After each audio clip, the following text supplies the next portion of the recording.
Evangelho de Marcos.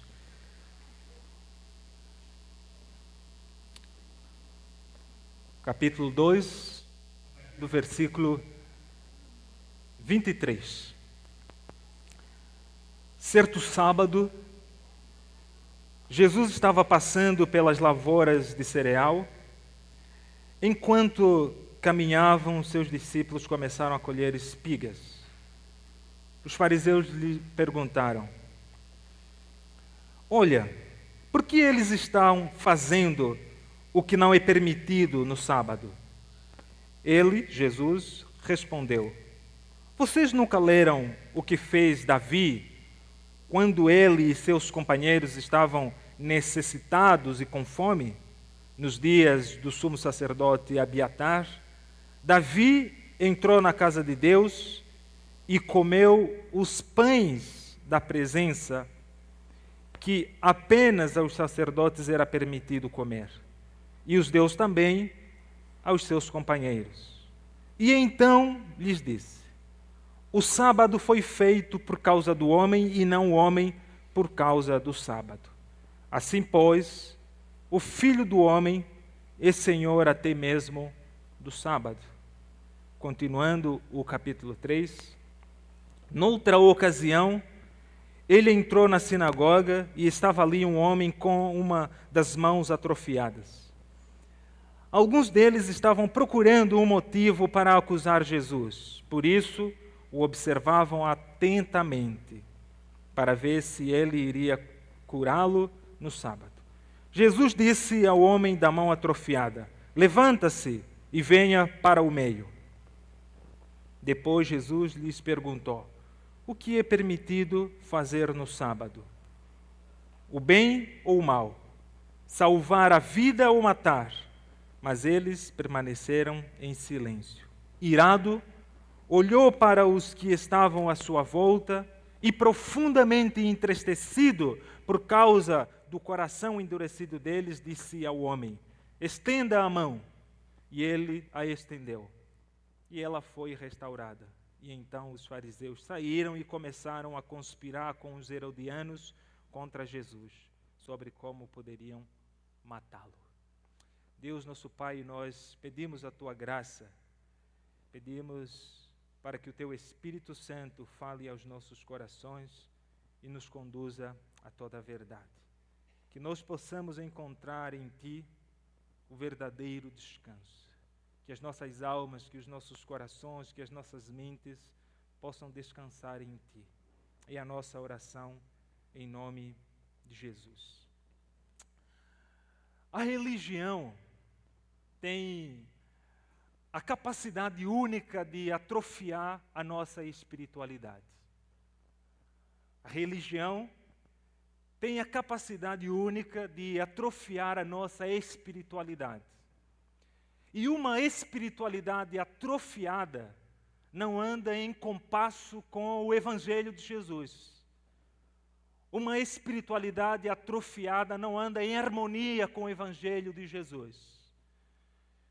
Porque a lógica com que opera é completamente oposta ao Evangelho de Jesus Cristo.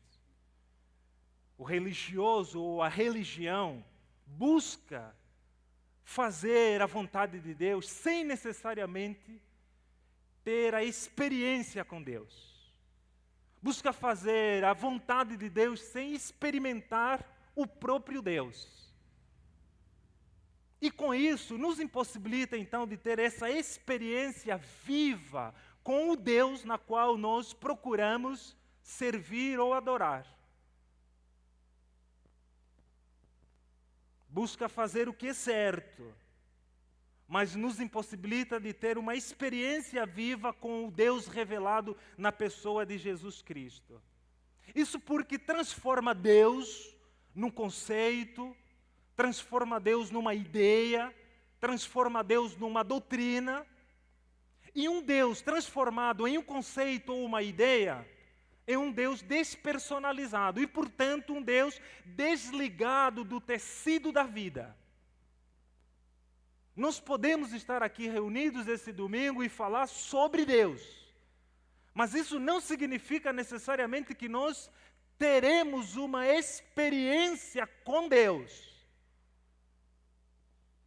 Porque são coisas diferentes. A religião, ela busca fazer o que é certo, busca fazer a vontade de Deus, a vontade do Pai, de forma muito criteriosa, de forma muito rigorosa, sem necessariamente ter essa experiência com Deus.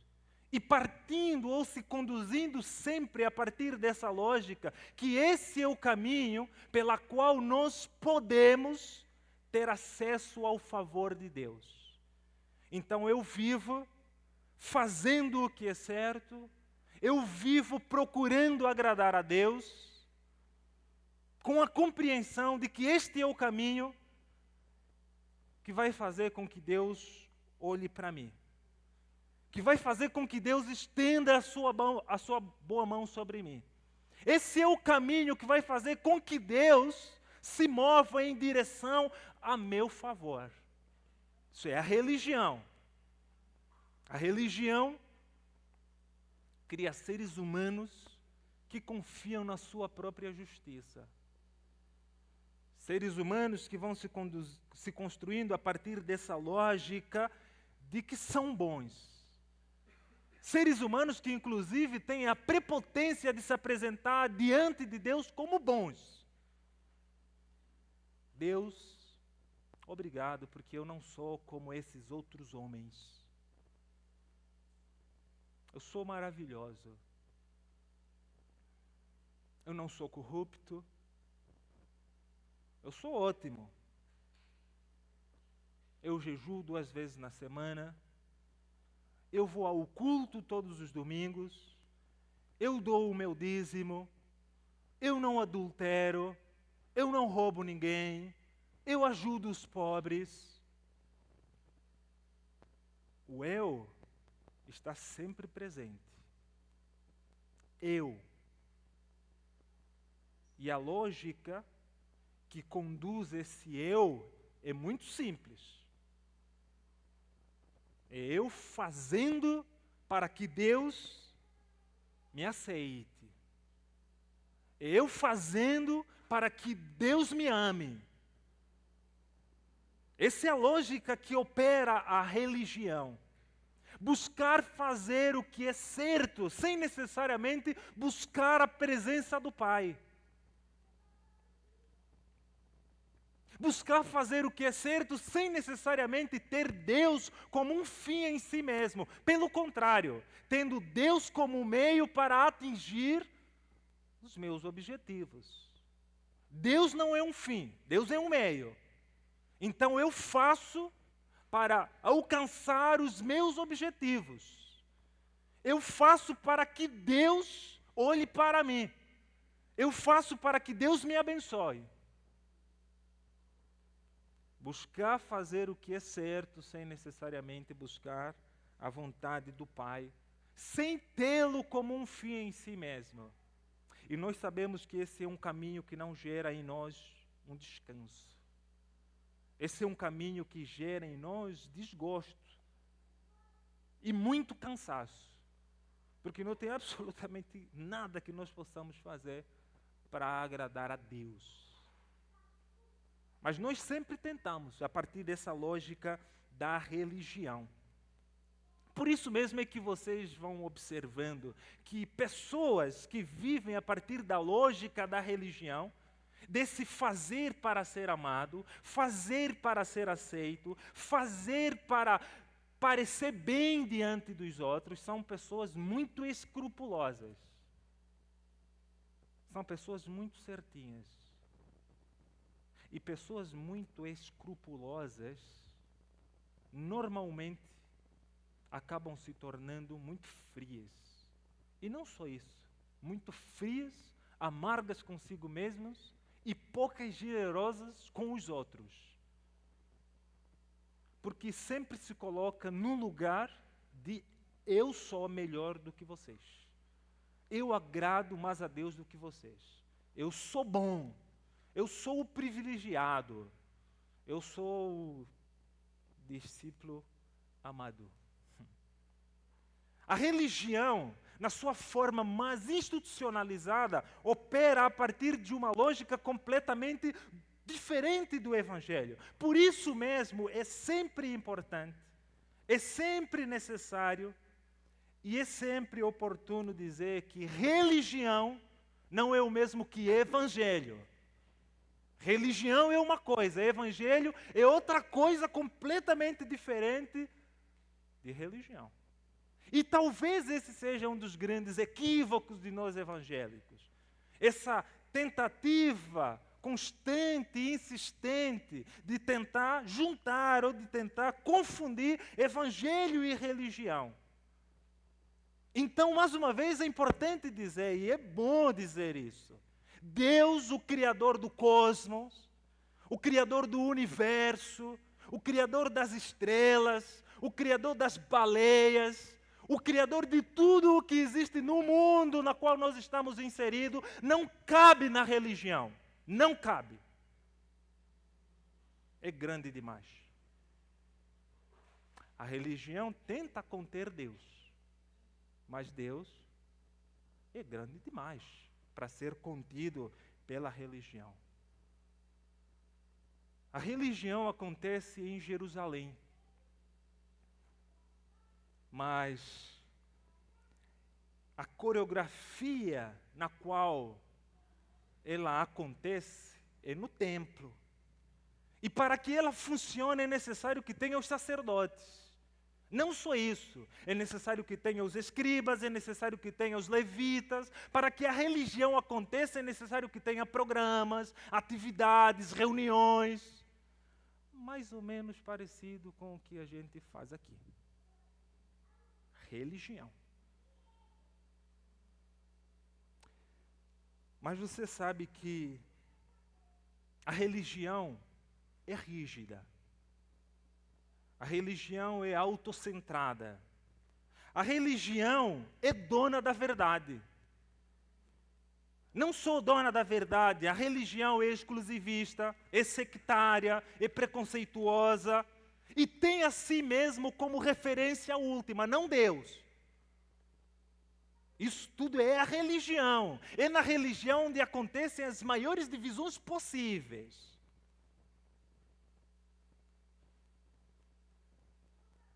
Principalmente, essa separação que se dá a partir de uma tal pureza teológica. Religião. Afinal de contas, não foi a religião que inventou essa coisa de... Eu não queria falar isso, mas no momento me veio isso. Batistas e pentecostais, religião. Presbiterianos e metodistas, religião. Calvinistas e arminianos, religião. Isso tudo é fruto da religião. Não estou dizendo se é certo, se é errado. Não estou entrando nesse mérito. Mas, sinto dizer, Deus, o Criador do cosmos, não cabe nisso. Ele é muito maior do que tudo isso. Isso tudo é uma tentativa de descrever. É uma tentativa de desenhar, de mostrar, de indicar, de apontar, de falar que esse é Deus, mas não contempla o todo de Deus. A religião. Na religião, os projetos pessoais sobrepõem ao projeto do reino de Deus. A preocupação máxima não é com o reino de Deus, pelo contrário, é com a promoção do meu ego. A religião ela se estrutura a partir de uma hierarquia muito rígida. Na religião existe a concentração de poder. Isso é religião, onde a fé é instrumentalizada para os mais variados fins, inclusive político.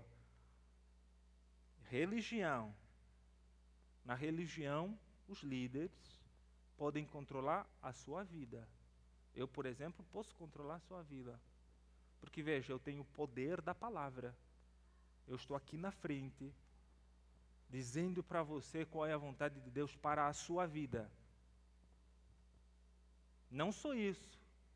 Você olha para mim como aquele que tem o acesso privilegiado à vontade de Deus. Religião. É assim, é nessa lógica que vai se construindo a religião. A religião vai se construindo como nós tendo a certeza absoluta de muitas coisas. Nós vamos nos acomodando no fato de que não precisamos mais aprender nada. Afinal de contas, nós já estamos convertidos, nós já sabemos tudo. Nós vamos perdendo também essa humildade de que o aprendizado na caminhada com Jesus é constante. Mas a religião vai nos dizer que não, nós não precisamos disso. Ela dogmatiza a verdade e passa a crer muito mais na sua reta doutrina do que necessariamente na pessoa viva de Jesus Cristo.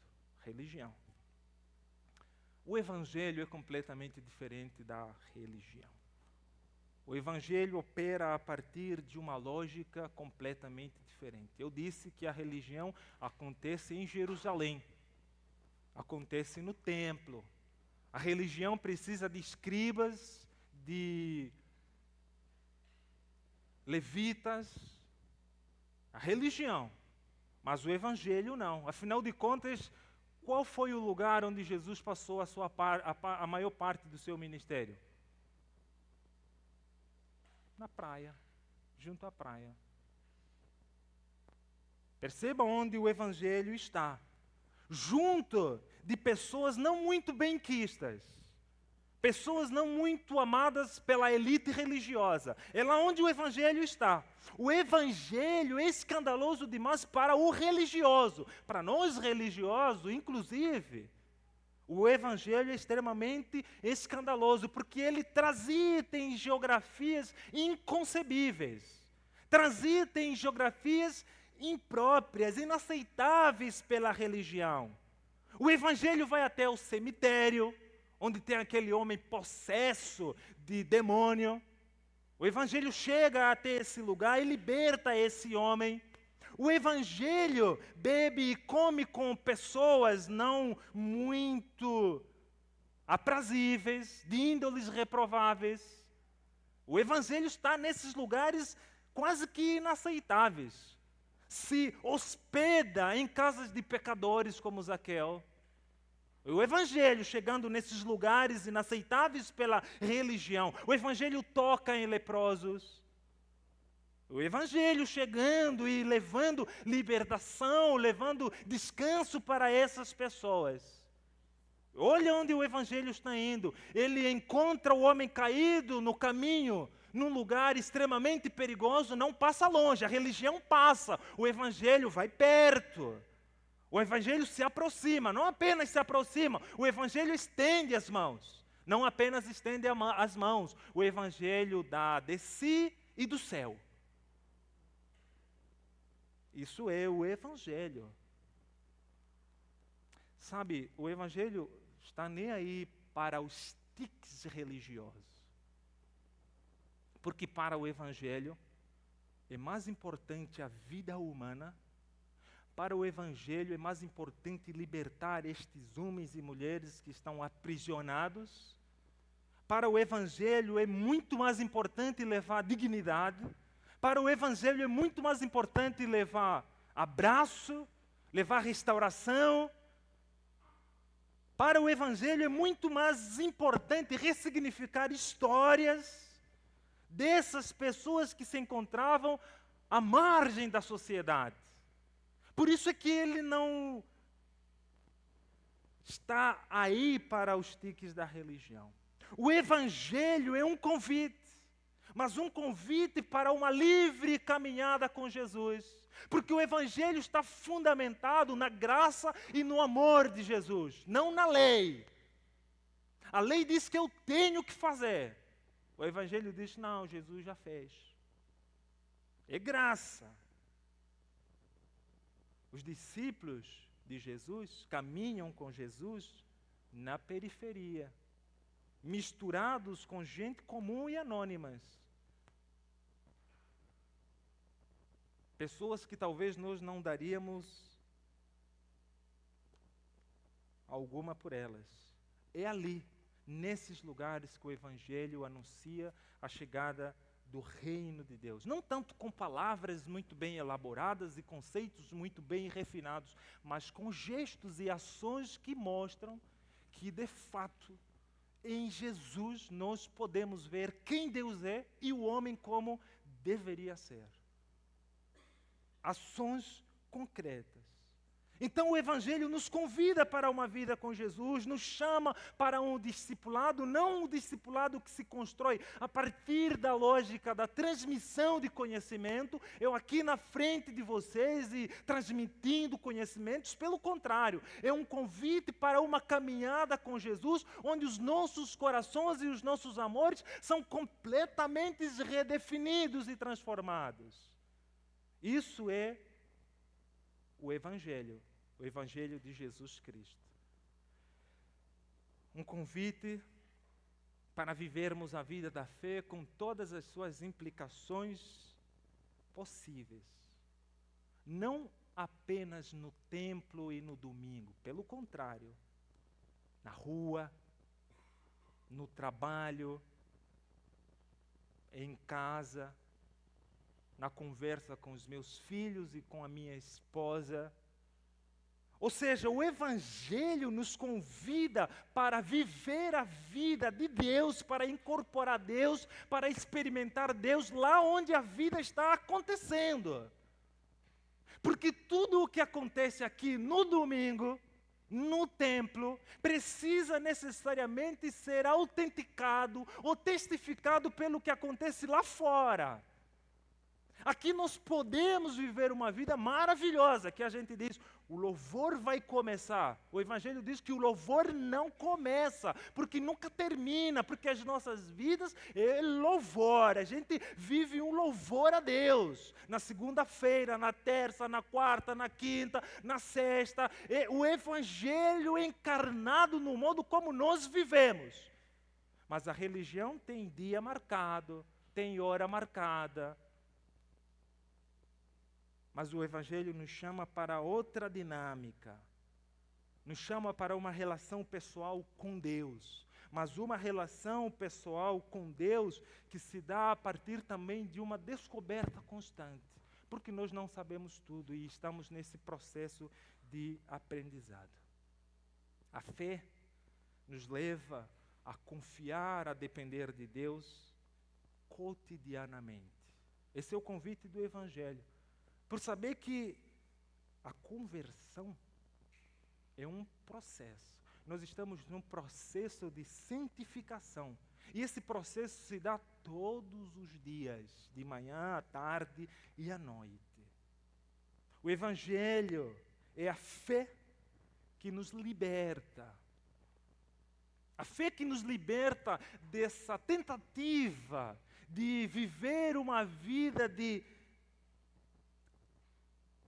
olhar para Deus como aquele que está olhando para mim, exigindo de mim um viver rígido e certo.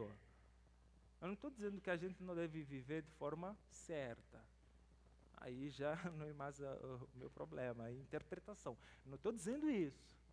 Não estou dizendo que as regras não são necessárias, não estou dizendo que a doutrina não é importante, pelo contrário. Eu estou dizendo que existe um jeito de viver que se dá por um coração transformado e um jeito de viver de um coração não transformado. E o exemplo mais claro disso são os 2 filhos que se perdem na presença de Deus, na presença do Pai.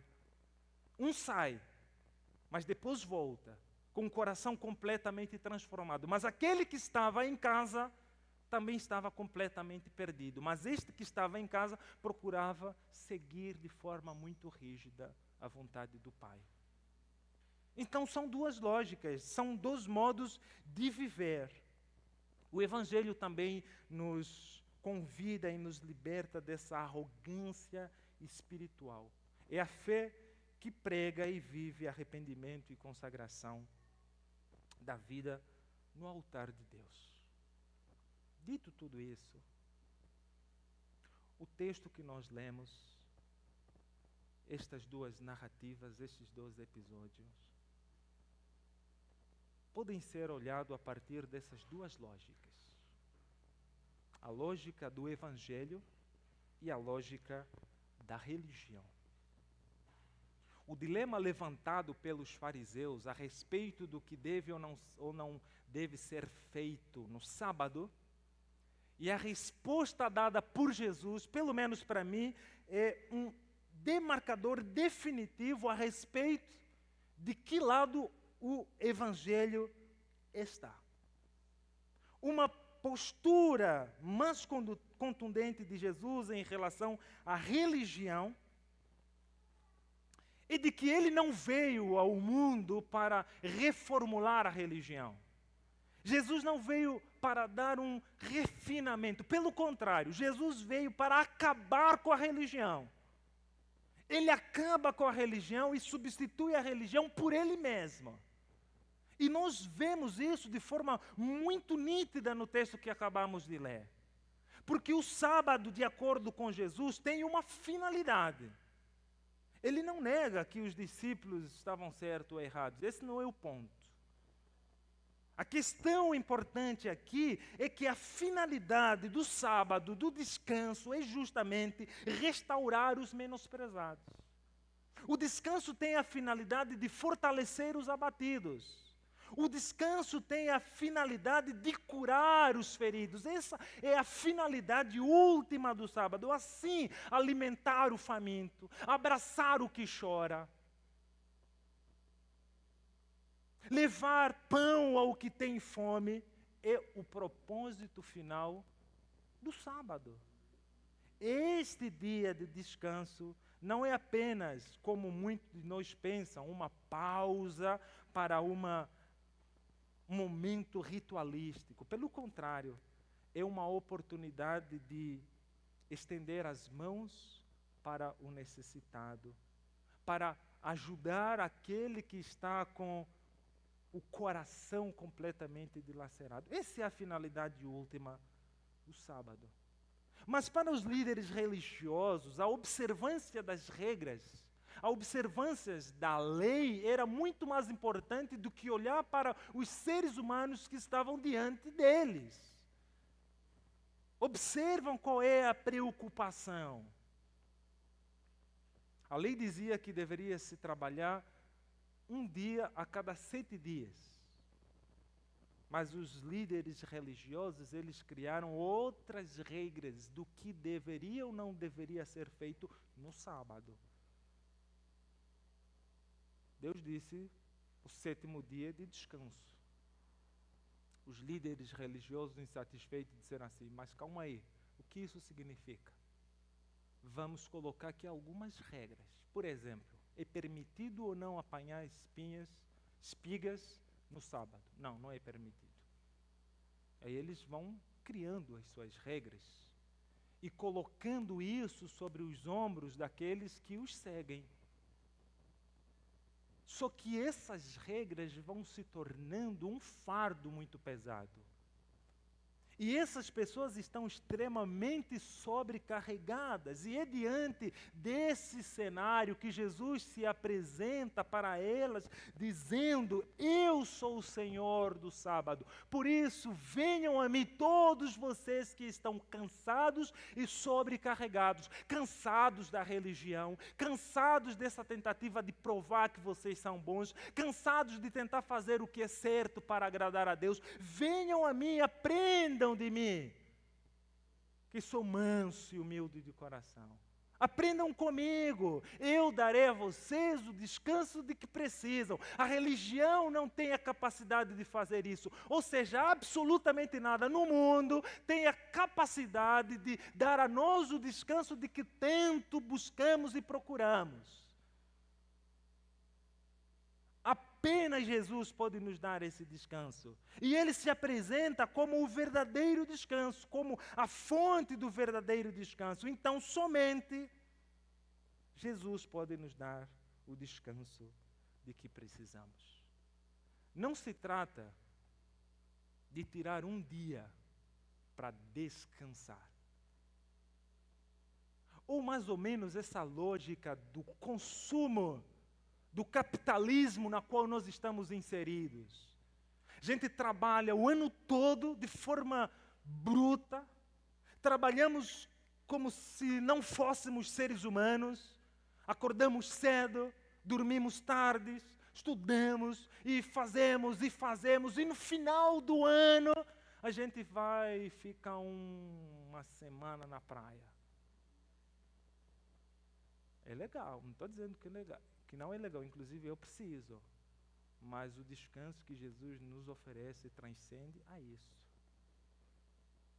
É muito mais do que simplesmente descansar um final de semana sem fazer nada. Vocês lembram que no livro de Gênesis diz que depois que Deus criou tudo, viu que a sua obra era muito boa, era perfeita. Portanto, no sétimo dia ele descansou. Isso significa que ele ficou cansado do jeito que nós ficamos cansados quando corremos atrás do pão? É claro que não. A ideia é que a obra era tão perfeita que agora ele poderia descansar e essa obra poderia continuar de forma autônoma. Não que não dependesse mais de Deus, mas que agora ela pode prosseguir por conta própria. É mais ou menos quando nós, eu pelo menos assim penso, fazemos tudo como pais para educar os nossos filhos. A gente educa, a gente vai orientando. Falando nisso, nenhuma educação que se constrói a partir da proibição dá certo. Educação e proibição são duas coisas completamente diferentes. Mas nós educamos os nossos filhos. Chega um momento em que nós não podemos mais controlar. Eles vão. Eu tenho que descansar no que eu fiz. Porque eu não tenho mais o controle.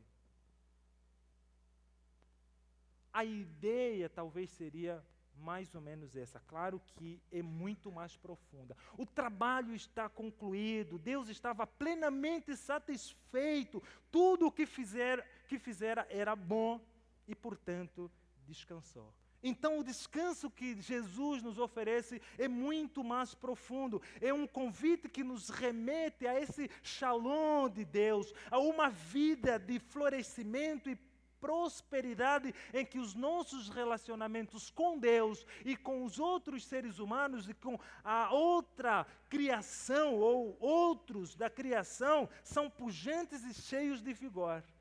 Essa é a ideia do descanso que nos é oferecida por Jesus, um estado de integridade, de abundância em todas as dimensões da vida.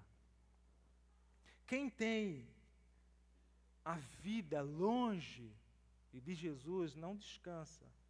Quem não descansa em Jesus continua buscando, continua procurando. Continua nessa busca sem cessar. Passa pela religião, não encontra. Busca na aprovação dos outros, não encontra. Sabe quando você está o tempo todo tentando provar para alguém que você é bom, que você merece atenção, que você merece ser amado? Não descansou em Jesus. Porque aqueles que descansam em Jesus não vivem nessa frenesi absurda de o tempo todo buscar a aprovação dos outros.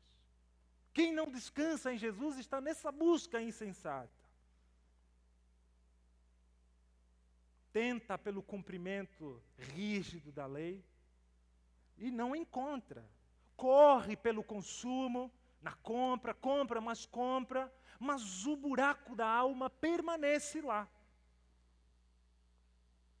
Porque apenas em Jesus Cristo, esse que nos chama e que diz que é Senhor do sábado, é que nós podemos encontrar o verdadeiro descanso.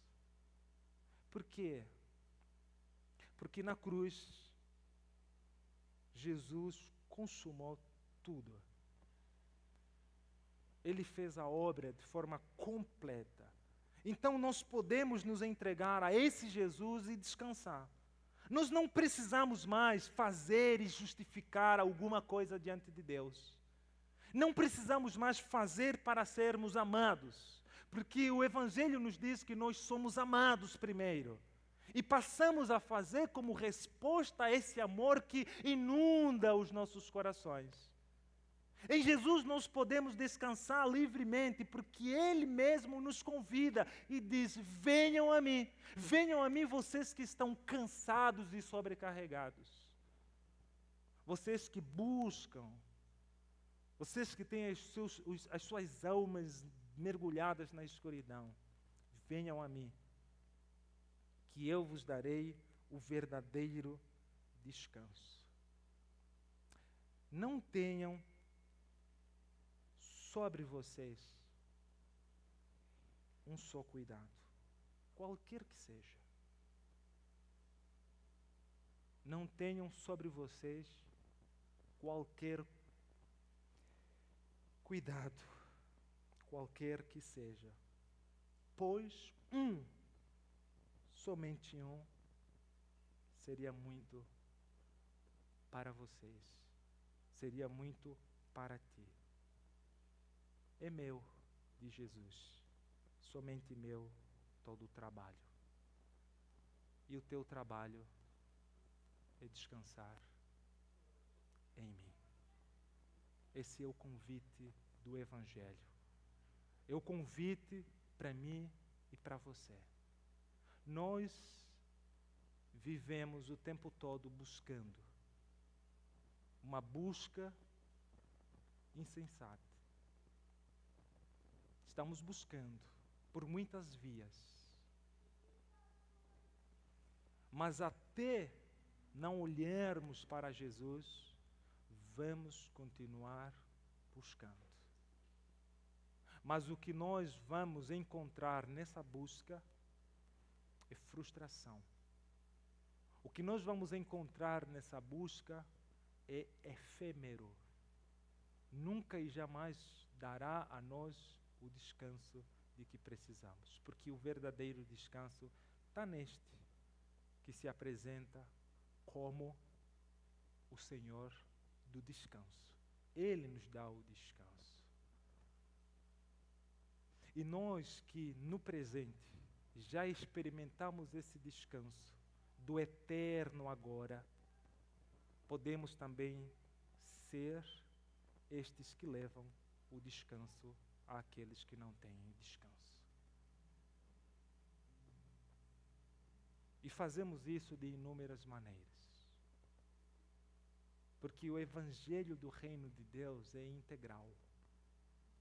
Nós anunciamos a boa nova do Deus que em Jesus encarnou, convidamos as pessoas para que se arrependam e creiam nesse Evangelho, denunciamos as injustiças que estão ao nosso redor, mas também olhamos para aqueles que estão ao nosso redor e dizemos assim: calma, calma, está correndo demais, sossega, descansa um pouco. Não acredita muito nesse sonho que é vendido a você, de que eu ter mais, de que eu comprar mais, que você vai encontrar o descanso. É mentira. Você vai buscar e nunca vai encontrar, até que em Jesus você consiga descansar o seu coração. Venham a mim, todos vocês que estão cansados e sobrecarregados, e eu vos darei descanso. Tomem o meu jugo, porque ele é suave, ele é leve, e dará para as vossas almas o descanso que tanto